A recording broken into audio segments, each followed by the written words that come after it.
Hey, this is Mike Matthews from Muscle for Life and Legion Athletics, and this time around we're going to be talking skinny fat, what it is, why people wind up skinny fat, or at least the most common reason why people wind up skinny fat despite dieting and exercising and taking a bunch of supplements, and what to do about it. All right, so first let's talk about why many people wind up skinny fat despite obsessing about eating clean or following one kind of diet or another, doing a bunch of exercise, usually a bunch of cardio, taking a bunch of supplements, and so forth. And the primary reason why so many of those people are skinny fat, despite working pretty hard at trying to not be skinny fat, is they are paying too much attention to their body weight and not their body composition. Now, body weight is obvious, of course. You step on the scale, you get your weight. Body composition, not so obvious, because it refers to what that weight is comprised of. How much of that body weight is muscle? How much of it is fat? How much of it is bone? How much of it is water? And so forth. Now, body composition is far more important than body weight, because body composition is what determines what you're going to look like at any given weight. And as a general rule, the less muscle you have, the lower your body fat levels are going to have any sort of noticeable muscle definition. And that really strikes at the heart of the skinny fat problem, which is having way too little muscle, which then makes you look, even though your body fat levels aren't that high from a body fat percentage perspective. So let's say a guy is at 15% body fat, or let's say it's a woman and maybe she's at 25%. Those are not bad body fat percentages. Those would be generally considered athletic. But if you combine those body fat percentages with too little muscle, you get a skinny fat look.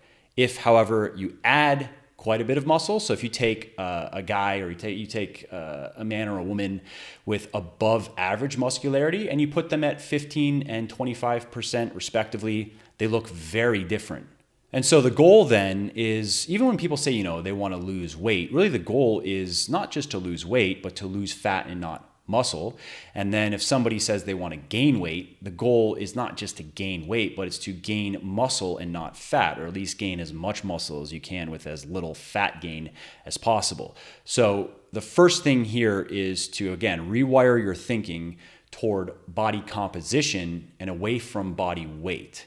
In the end, you want a certain look in the mirror, and how you should look at that is not what is that weight going to be, but what is that body composition going to look like? What body fat percentage is that going to be? And approximately how much total lean mass are you going to need to gain to achieve that look? And when you start thinking that way, then you see that what most people do to try to get into shape or lose weight is really counterproductive. So you have very low calorie dieting, like starvation dieting, very low protein dieting. You have excessive amounts of cardio and minimal amounts of resistance training. That's the recipe for skinny fat, because while doing that will definitely help you lose weight, no doubt. If you're in a huge caloric deficit, that alone, of course, is going to drive weight loss.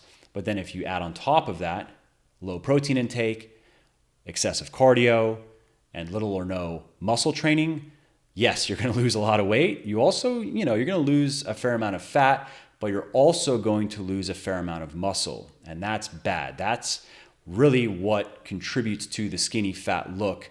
Again, when you have people that they lose large amounts of weight, they lose 20, 30, 40 plus pounds, which is great, but are very unhappy with what they see in the mirror because they've lost too much muscle. They don't have the muscle tone that they want to have that overall look that they expect, with whatever body fat percentage they're ending at. All right, so if that's how people, or at least a lot of people, wind up skinny fat, what's the solution for those of you that are there now? And for those of you that are not skinny fat but are about to embark on a weight loss journey, what about you? And fortunately, the solutions are pretty simple. Okay, so if you are currently skinny fat, what should you do? So if your caloric intake is currently very low, so if you are eating somewhere around your basal metabolic rate because you've simply been restricting your calories for a long time, then your first priority should be getting that number back up to where it should be. And I don't want to make this video / podcast too long, so I'm just going to send you to an article that you can read about this. Actually, there are 2 articles I recommend you read just so you have a full understanding of what you're supposed to do and why. The first is if you go to Muscle for Life and you search for metabolic damage, you should read that article, which breaks down obviously the whole subject of metabolic damage, which, just so you know, is really kind of fake news. At least if nothing else, it's a misnomer. But anyways, check out that article and then search for reverse diet. So your first priority from a dietary perspective is going to be getting your calories back up to a healthy range. Really what we want to do is we want to get them up to where your total daily energy expenditure should be. And we're going to be combining that with exercise, of course. So your TDE is probably going to go up, but we want to make sure that you are not in a caloric deficit, that you are eating more or less the number of calories that you're burning every day, and that this is a high, healthy number. So then when we go into a deficit to lose fat, we are not starving you, basically. And if your caloric intake is currently at a healthy level, so if you understand what I just was talking about in terms of total daily energy expenditure, and that's more or less where your intake is at, so you're more or less eating the number of calories that you're burning every day, and this is a normal, healthy number, you haven't been severely restricting your calories for a long period of time, then you can focus your dietary efforts on losing fat, meaning you can go into a caloric deficit to lose fat, because chances are, if you are skinny fat, you are going to be new to weightlifting and resistance training, or at least to proper weightlifting and resistance training. And that means that you are going to experience glorious newbie gains. You're going to be able to gain muscle while losing fat. So we might as well take advantage of that and just have you go into a deficit to bring your body fat percentage down. And then we're going to use your exercise to drive muscle growth up, and you will achieve the holy grail, the body recomp. Also, as a quick note on that last point, I'm assuming that your body fat percentage is too high as well. So you have a healthy metabolism and your body fat percentage is too high. So if you're a guy and you're over 15% body fat, or if you're a woman and you're over 25% body fat, and you have a healthy metabolism, then recomp is the way to go. And from the dietary side of things, that means caloric deficit. Now, if your metabolism is healthy and your body fat percentage is not too high, so if you're a guy around 10%, if you're a woman around 20%, your metabolism's healthy, then we actually want to just focus on maximizing muscle growth. You could call that clean bulking, lean bulking, there are different terms for it, but it's basically going to boil down to eating slightly more energy than you burn every day, which helps your body's muscle building machinery work as efficiently as possible.